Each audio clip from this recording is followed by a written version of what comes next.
The family of Ashley Smith has reached a financial settlement in their wrongful death lawsuit against the Correctional Services of Canada. The Moncton teenager strangled herself to death in a prison cell at Grand Valley Institution near Kitchener, Ontario in 2007. Her family blames her death on mistreatment by Corrections Canada staff and a failure to treat Smith's mental illness. Well, today's settlement comes as new documents are released about the troubled teenager's time in prison. The CBC's Dave Seglins has been following this story very closely. He joins me now from Toronto with more on it. So, Dave, what's the significance of this financial settlement today? Well, it was a claim of $11 million. Now, that all gets negotiated behind closed doors and is being kept confidential. But clearly for the family, the mother, Coralie Smith, this is an element of justice, I guess. I think also that it's significant, though there's no comment being made and there's been no admission of any legal liability by the Correctional Service.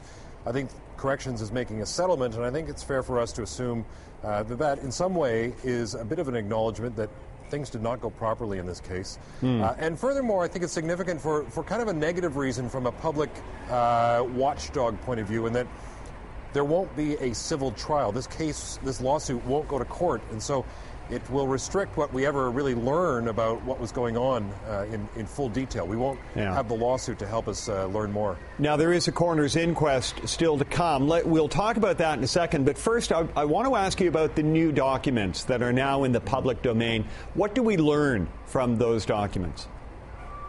Well, quite a few things.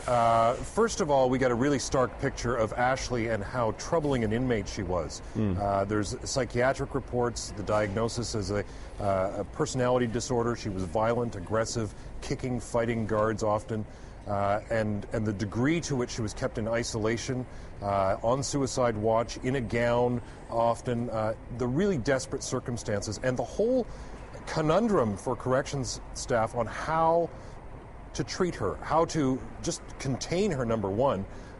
We get some insight into that and really get a sense of that. But on the other hand, there are some reports in here from prison managers and the Correctional Service overseers that there were a number of occasions where, by these documents, in their own admissions, there was excessive force used on her. Nova Institution, for instance, in Truro, an instance in November of 2006 where guards, pepper sprayed through the food slot on her cell door. The managers later saying, look, that really was not what should have happened here. Excessive use of a baton at another facility in Saskatoon. Problems with every time there's use of force within a prison, we learn through this process that guards are supposed to be, number one, reporting it to national headquarters, and they're supposed to be videotaping it. Well, there were videotapes missing or huge gaps, so that wasn't followed properly. And at a Saskatoon facility, there were 38 instances in 2007 before her death where use of force was used, but they only passed on reports to Ottawa of 2 of those, which suggests that there's something broken in the monitoring that's supposed to be in place to ensure that there's oversight when these terrible use of force incidents happen. Now, and I'll tell you about one other document quickly, and that is Ashley Smith herself hand-wrote a letter. And this is 2 months before she died. She was back at Nova Institution in Truro. She writes to a nurse in Saskatoon, a person that she actually bonded with, and she's reaching out to her and saying, I miss you a lot. I realize I really screwed up. I wish I had done things differently. I'm acting on good behavior. So here we are 2 months before she dies, and she's really at least appearing in this letter to being a little bit optimistic and making some progress. There is a lot of this story yet to be told, and we expect some of that will happen in the upcoming coroner's inquest. How much of the information you've just talked about is likely to be dealt with in that inquest, and where does the inquest stand now, Dave?